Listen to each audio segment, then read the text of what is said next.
আল্লাহ রাসূল এত সুন্দর একটা হাদিস বলছেন, আহলুল কোরআনি আহলুল্লাহ খাসা, যারা কোরআনওয়ালা তারা আল্লাহ পাকের খাস পরিবারভুক্ত। আহা, আল্লাহ পাক যদি আমাদেরকে খাসভাবে পরিবারভুক্ত বানায় নেন, তাহলে আমার দ্বারা এই গান্দিগির ভিতরে থাকে, অন্যার ভিতরে থাকে থাকবো, আর আমি চিন্তা করবো আল্লাহ পাক আমার পরিবারভুক্ত বানায় নেবে, এটা কি ঠিক হবে? আল্লাহ আমাদের মাফ করে দেন, আল্লাহ আমাদের মাফ করে দেন। এই জন্য আমরা সতর্ক থাকার চেষ্টা করি, গুনাহ থেকে বাঁচার চেষ্টা করি, আল্লাহকে রাজি খুশি করার জন্য চেষ্টা করি।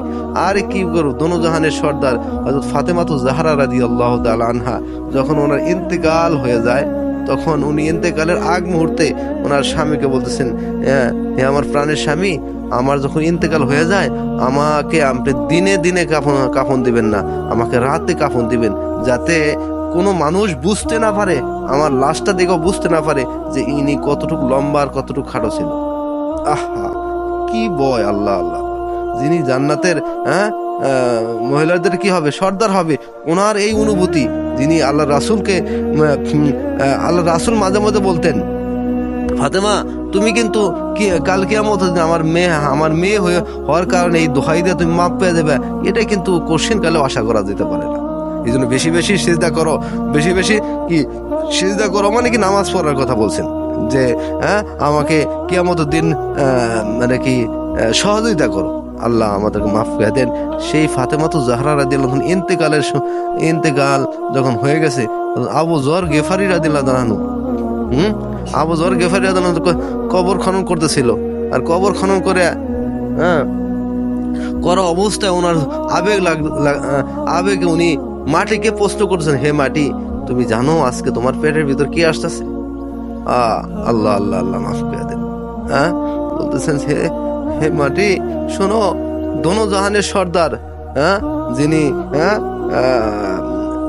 যাকে আল্লাহ পাক সৃষ্টি না করলে পৃথিবী কাউকে সৃষ্টি করতেন না, সেই আল্লাহ রাসূল, তার কলিজার টুকরা, নয়নের মণি, তার মেয়ে ফাতেমাতু জাহরা দুনিয়া থেকে বিদায় হয়ে তোমার পেটে আসতেছে, কিন্তু সাবধান, তার সাথে সতর্কতা ব্যবহার করো। আবার প্রশ্ন করতেছে, হে মাটি জানো তুমি, যিনি কিয়ামতের দিন জান্নাতের মহিলাদের সর্দার হবে, তিনি আসতেছেন তোমার পেটের ভিতরে, হে মাটি তুমি সতর্কতার সাথে ব্যবহার করো। আবার বলতেছেন, হে মাটি, যুবকদের সর্দার ইমাম হাসান হোসেন রাদিয়াল্লাহু তাআলা যুবকদের জান্নাতীদের সর্দার হবে, তার আম্মা জান আসতেছে কবরে, হে কবর তুমি কিন্তু সুন্দর ব্যবহার করো।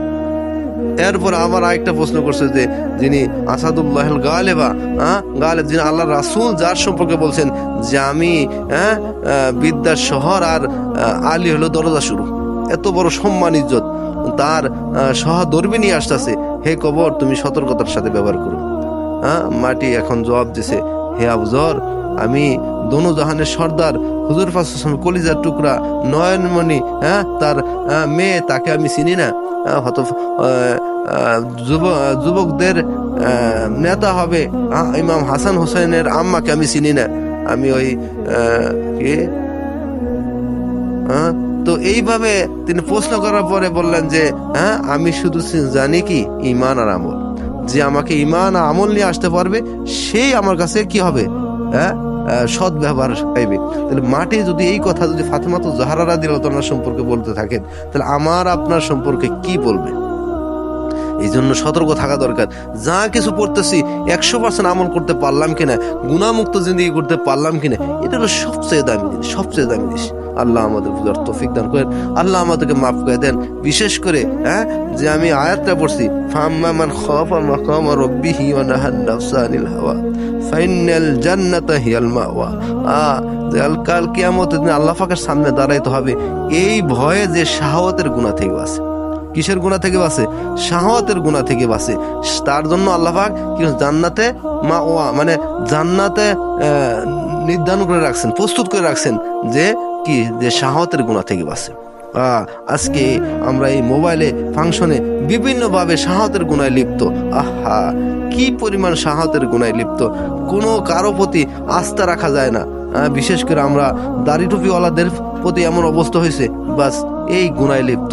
মানুষ তো আমাদেরকে মহব্বত করে ভালোবাসে, এলাকাবাসী মানুষ ভালো করে মহব্বত করে যে এরা হুজুর, এরা মানসায় পড়ে, এরা তো ফ্রেশ মানুষ, এদেরকে আমরা সহযোগিতা করব, এদেরকে আমরা উপকার করব, এই মাকসাদে কিয়ামতের দিন হয়তো আল্লাহ পাক এদের উপর আমাদেরকে মাফ করে দিবে। এলাকাবাসী আমাকে মহব্বত করতেছেন, খানা খাওয়াইতেছেন, টাকা পয়সা দিতেছেন, হ্যাঁ মাদ্রাসার জন্য খরচা দিতেছেন, অথচ আমি দুষ্ট নাম্বার 1 এই মোবাইলের ভিতরে এই বিভিন্নভাবে আড়ালে আড়ালে আড়ালে থেকে আমি অন্যায় কাজে লিপ্ত। এটা কি একদিন প্রকাশ পাবে না? একদিন কি প্রকাশ পাবে না? হ্যাঁ, একদিন অবশ্যই প্রকাশ পাবে। যখন প্রকাশ পাবে লক্ষ লক্ষ মানুষের সামনে, তখন কি উপায় হবে? তখন কি জিল্লতি হতে হবে না? ওই জিল্লতি হওয়ার আগেই তওবা করি আল্লাহ পাকের কাছে, মাফ চাই যে আল্লাহ আমি অপরাধী, আমি আর কোনোদিন অপরাধ করব না, একটু সতর্ক থাকার চেষ্টা করি। এই জন্য আল্লাহ রাসূল বলেন, কুল্লু বানি আদম খাত্তা খায়রুল খাত্তাইনা আত-তাওয়াবুন। প্রত্যেক বনি আদম গুনাহগার, যে বেশি বেশি তওবা করে সেই সবচেয়ে কি কল্যাণ করে, সেই সবচেয়ে কামিয়াবি। আল্লাহ আমাদের সেই তৌফিক দান করেন, আল্লাহ আমাদেরকে মাফ করে দেন।